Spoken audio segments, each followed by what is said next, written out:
बिस्मिल्लाहिर्रहमानिर्रहीम। आप सबको चैनल पे वेलकम। आप देख रहे हैं बादाम का शरबत। जी हाँ, गर्मी अरूज पे है और हम सबको बहुत अच्छे-अच्छे से ठंडे-ठंडे से ड्रिंक चाहिए, लेकिन हमें साथ ही ये भी ख़्याल रखना है कि कुछ ऐसे ड्रिंक्स हम इस्तेमाल करें जो हमारी जिस्मानी थकन को भी दूर करें। गर्मी की वजह से इंसान बहुत थका-थका सा लगता है। इसके अलावा गर्मी के दिनों में ही आगाज़ जब होता है मई-जून का, तो उस मौसम में बच्चों के एग्ज़ाम हो रहे होते हैं, अप्रैल-मई के महीने में।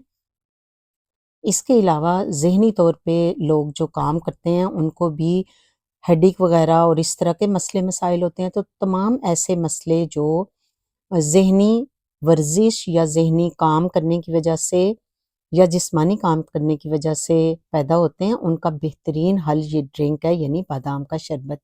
यहाँ पे मैंने हाफ़ केजी बादाम लेके उनको भिगो के और फिर छीलने से पहले हल्का-सा गरम करके, तो उनको आप दोनों उँगलियों में जब दबाते हैं तो बहुत ही आसानी के साथ उनका छिलका उतर जाता है। तो इस तरह से सारा छिलका मैंने उतार लिया, 2-3 पानियों से इनको दोबारा वॉश भी कर लिया है। अब ग्राइंडिंग जग में हम इनको डालेंगे और इनको अच्छे तरीके से ग्राइंड कर लेंगे। यहाँ पे हमें 1 कप पानी का भी चाहिए ताकि हमारे बादाम जो हैं उनको ग्राइंड होने में कोई मुश्किल ना हो। अगर ज़्यादा बादाम है तो आपको थोड़ा ज़्यादा पानी डालना पड़ेगा। इसको हम 4-5 दफ़ा चलाएँगे और अगर आपको पेस्ट थिक महसूस हो तो उसके हिसाब से आप पानी दोबारा डाल लीजिए और 4-5 दफ़ा जब चलाएँगे तो बादाम बिल्कुल पिस के एक पेस्ट की शक्ल बन जाएँगे। अब यहाँ पे हमने गुड़ ले लिया। गुड़ आप जानते हैं कि बहुत ही फ़ायदेमंद चीज़ है। मीठों में से यानी व्हाइट शुगर में से या शक्कर में से या ब्राउन शुगर में से, क्योंकि वो रिफाइंड के प्रोसेस से गुज़रती हैं, तो रिफाइंड जो चीज़ें हैं वो उसके अंदर जो विटामिन्स वग़ैरह होते हैं वो ज़ाया हो जाते हैं। लेकिन गुड़ जो है ये असली शक्ल में मौजूद होता है। इसमें आयरन की बहुत ज़्यादा मिक़दार मौजूद होती है, कैल्शियम होता है इसमें, इसमें कुछ और जो मिनरल्स हैं वो मौजूद होते हैं। तो गुड़ का इस्तेमाल यहाँ पे हम कर रहे हैं ताकि हमें मैक्सिमम बेनिफिट दे सके ये वाला ड्रिंक। तो गुड़ को यहाँ पे आपने अच्छी तरह से पकने देना है। मैंने 1 पाव गुड़ लिया है। मैं इसको बहुत ज़्यादा मीठा नहीं बना रही। आप अपने घर में जिस तरह से घर वालों की सेहत है उस हिसाब से मीठा शामिल कर सकते हैं। अगर 1 किलो आपने बादाम लिए हैं तो आप तकरीबन हाफ़ केजी शुगर इस्तेमाल करें और अगर हाफ़ केजी हैं तो उसी हिसाब से आप इसकी मिक़दार को सेट कर सकते हैं। तो यहाँ पे हमारे बादाम जो हैं वो बहुत ही अच्छे तरीके से ग्राइंड हो चुके हैं। बिल्कुल इसके अंदर कोई भी दाना मौजूद नहीं है। बहुत ही फाइन सा पेस्ट बन चुका है, ये आप देख सकते हैं। बिल्कुल बादाम पिस के तो मलाई की तरह हो चुके हैं। तो इस तरह से आपने बादामों को काट लेना है। कुछ लोग छलनी की मदद से छानते रहते हैं, फिर उसमें और पानी डालते हैं। इस प्रोसेस को काफ़ी दफ़ा करते हैं और एक बिग मिकदार का जो बादाम का दूध है उसको तैयार किया जाता है। लेकिन मैं आपके साथ एक बहुत ही आसान सी रेसिपी शेयर कर रही हूँ जिसकी मदद से आप फ़ौरन ही इस शरबत को बना के रेडी कर लेंगे। अच्छा, दूसरी तरफ हमारा गुड़ जो है वो काफ़ी उसके अंदर बॉयल हो चुके हैं, तमाम गुड़ जो है वो मेल्ट हो चुका है। अब हम इसको यहाँ पे छानेंगे क्योंकि गुड़ के अंदर कुछ रेत वग़ैरह भी होती है, कुछ हल्की-सी वो जिन चीज़ों में उसको ट्रांसफ़र किया जाता है बनाने के बाद, उनके बाल वग़ैरह होते हैं, तो बड़ी एहतियात के साथ हमने इसको बनाना है ताकि हमारा शरबत जो है उसमें कोई ऐसी चीज़ ना आ जाए। आप देख सकते हैं कि पेंदे में जो थोड़ी-सी रेत वग़ैरह है इसको हम छान देंगे। मैंने इस प्रोसेस को 3 मर्तबा किया है। तो आप भी मेक श्योर कीजिए कि लास्ट में आपका जो पेंदा है वो बिल्कुल क्लियर हो, कोई भी चीज़ उसमें आपको नज़र ना आए, तो इसका मतलब है कि आपका जो शरबत का बेस है वो बड़ा अच्छा-सा साफ-सुथरा सा हो गया। किसी बोरी का बाल या कोई भी ऐसी चीज़ या रेत वग़ैरह वो बिल्कुल क्लियर हो चुकी है। अब हम इसको लास्ट टाइम में बड़े बर्तन में मुंतकिल कर लिया, क्योंकि जब हम बादाम का पेस्ट डालेंगे तो ये उबलता है, तो आपने कोशिश करनी है कि जितना आप शरबत बना रहे हैं उस हिसाब से आपने ज़रा बिग बर्तन इस्तेमाल करना है ताकि उबलने के बाद बाहर ना गिरे। और इसके बाद हमने इसको तकरीबन 10 से 15 मिनट उबलने के बाद इसको कुक करना है, दोनों चीज़ों को। और एक मीडियम सा हल्का-सा थिक पेस्ट जो है वो इसका बन जाएगा। पेस्ट नहीं बल्कि शरबत ही कहेंगे, क्योंकि पेस्ट एक ज़रा थिक चीज़ होती है।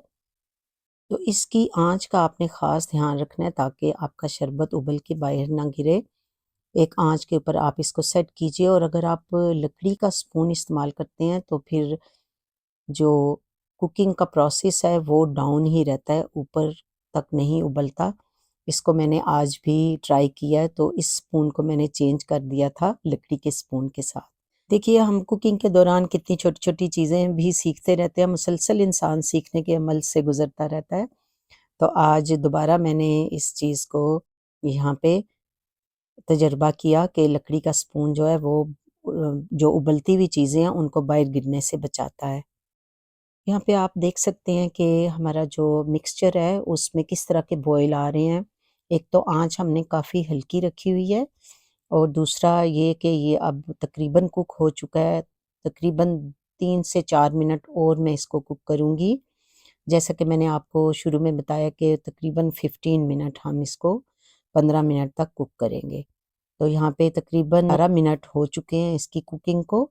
तो इसके बाद हम 4 मिनट तक और इसको कुक करेंगे, तो इसके बाद आप देखेंगे कि इसकी कंसिस्टेंसी जो है वो कितनी आपको चाहिए। बहुत ज़्यादा थिक नहीं करना, क्योंकि जब आप बॉटल्स वगैरह में डालेंगे तो फिर निकालने में प्रॉब्लम होती है। ठंडा होके थोड़ा-सा और ये थिक हो जाता है, तो इन बातों का आपने ख़्याल रखना है। ये तो यहाँ पे आप देख सकते हैं कि जो इसके कुकिंग का प्रोसेस है वो यहाँ पे हमने कंप्लीट कर लिया है। अब मैं थोड़ा-सा इसको निकाल के तो आपको शरबत बना के दिखाऊँगी।